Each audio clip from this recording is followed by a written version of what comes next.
Today my topic is EMF equation of transformer. जैसा कि आपको पता है कि ट्रांसफार्मर टॉपिक लगातार चल रहा है पिछले आप लोगों के पास सेमेस्टर के लिए, तो फिर मैं शुरू करने जा रहा हूँ। आज जो टॉपिक है वो है ईएमएफ इक्वेशन ऑफ ट्रांसफार्मर, कि हम ट्रांसफार्मर का विद्युत वाहकत्व समीकरण कैसे निकालते हैं। ये क्वेश्चन बहुत ही इंपॉर्टेंट है, इसमें भी आता है और इसके जो फार्मूला होते हैं जे क्वेश्चन में आते ही आते हैं कि हाँ इसका फार्मूला क्या होता है।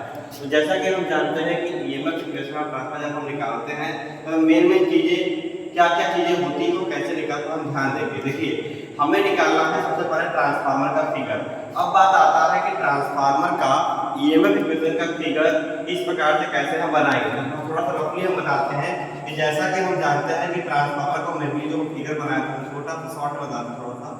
इस प्रकार से हमारा ट्रांसफार्मर फिगर होता था।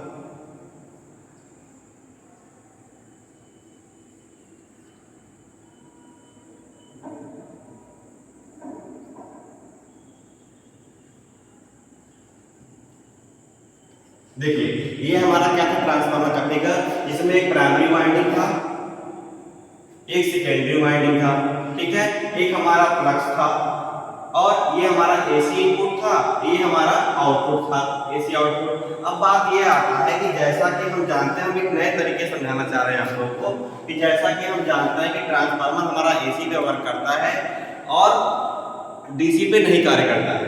एसी पे जो कार्य करता है उसी प्रकार से हमने एसी का फिगर बनाया। ध्यान से देखिए, थोड़ा नए तरीके से समझाया जा रहा है। हमने एसी का फिगर बनाया है इस प्रकार से कि ट्रांसफार्मर हमारा एसी पे कार्य करता है। एक चक्र है, ये पूरा चक्र है। इसका ये सिस्टम है, यहाँ पे क्या है हमारा टाइम पीरियड, ये चक्र यहाँ से लेके यहाँ तक पूरा का, जैसा कि हम जानते हैं एक होता है पॉजिटिव और एक होता है निगेटिव। हमें निकालना क्या है मेनली कि मैक्सिमम प्लस। अब ये जो हमारा जो रेखा होगा ये हमारा होगा मैक्सिमम प्लस का, ये निगेटिव में, ये पॉजिटिव में। आई जो हमारा चक्र है, कोई भी साइकिल जब हम पूरा करते हैं वो जो हमारा होता है पूरा 1/4 पूरा होता है। तो हमने कौन सा हिस्सा लिया, एक को पूरा छोड़ेंगे, एक का हम आधा हिस्सा लेंगे। एक का जब आधा हिस्सा लेंगे तो हमारा बनेगा क्या जी 1/4। क्या हो जाएगा 1/4, यानी इसको हम 3/4 लिख सकते हैं। तो अब हम बात करते हैं ट्रांसफार्मर के स्टार्ट फिगर से कि क्या क्या चीजें हमको निकालनी होती है। ध्यान रखिएगा, हमें निकालना है ईएमएफ इक्वेशन ऑफ ट्रांसफार्मर। तो हमें इनमें क्या क्या में निकालना होता है। सबसे पहले कि प्राइमरी वाइंडिंग में कौन कौन चीजें हैं और सेकेंडरी वाइंडिंग में कौन कौन चीजें हैं। जैसा कि हम जानते हैं जब हम बात कर रहे हैं प्राइमरी वाइंडिंग के ईएमएफ के लिए तो हमें पहले निकालना होगा E1 इक्वल टू क्या हो जाता है आपका कि EMF equation of primary winding हम इनपुट दे रहे हैं। फिर हमें निकालना होता है N1 यानी number of turn in primary winding. Clear.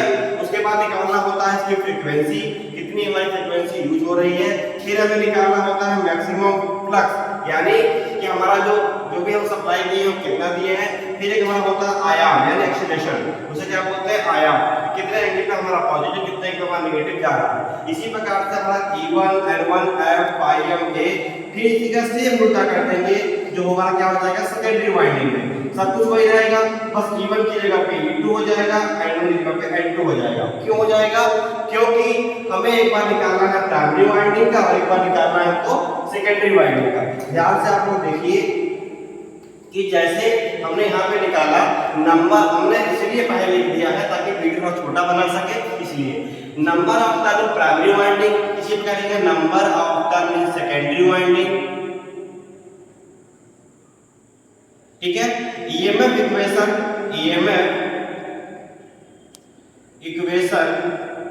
In primary winding और EMF equation in secondary winding.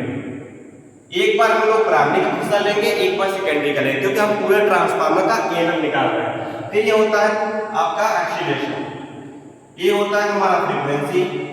जैसा कि हम जानते हैं जो भाव की फ्रीक्वेंसी हमारी कितनी होती है मैक्सिमम, वो हमारी है 50 हर्ट्ज। ये क्या है हमारा मैक्सिमम फ्लक्स।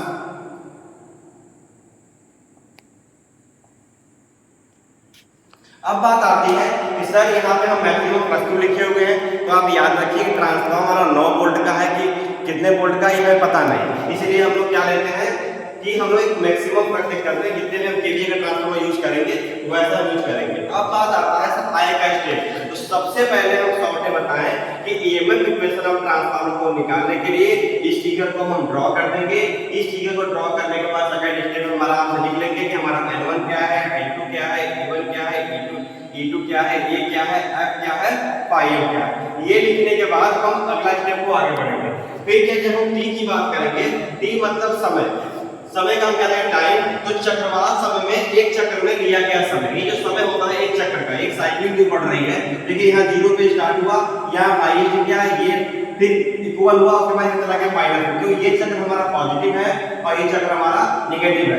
हमने जो साइकिल जो लिया है t/4, ये पूरे का नहीं, आधा किया, आधे का हमने आधा लिया, क्योंकि हम पूरा लेंगे तो 1/4 हो जाएगा, तो हमने क्या किया है आधे का, एक का आधे का आधा लिया है, यानी t/4।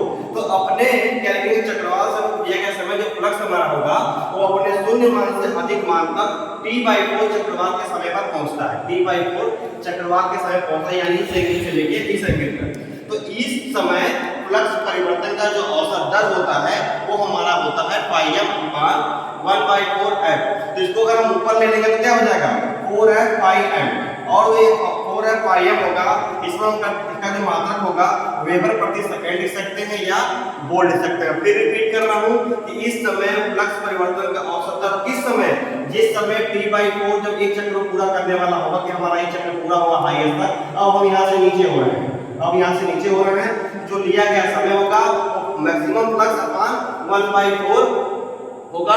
इसको ऊपर ले किसमें, या तो वोल्ट में या वेबर प्रति सेकंड में। इसी प्रकार से जब तक हम ईएमएफ निकालेंगे तो 4f phi m वोल्ट, लेकिन जो ज्यावक्रीय तरंग होता है उसका जो आरएमएस का प्रभावी जो मान होता है, याद रखिएगा फिक्स वैल्यू पे कार्य करता है, जो इसकी वैल्यू से जो वैल्यू होती है इसका आवर्तकाल वो होता है हमारा 1.11 गुना, कितना होता है 1.11 गुना होता है, जिसका जो फॉर्म फैक्टर हमारा बनेगा, जो फॉर्म फैक्टर हमारा रूट गुणा का पढ़े होंगे, हम लोग पढ़े थे बेसिक इलेक्ट्रिकल में चैप्टर नंबर 7 इलेक्ट्रिकल में टॉपिक था रूट गुणांक। उसका वैल्यू क्या था, जो फार्मूला था वो था RMS value upon average value, RMS value upon average.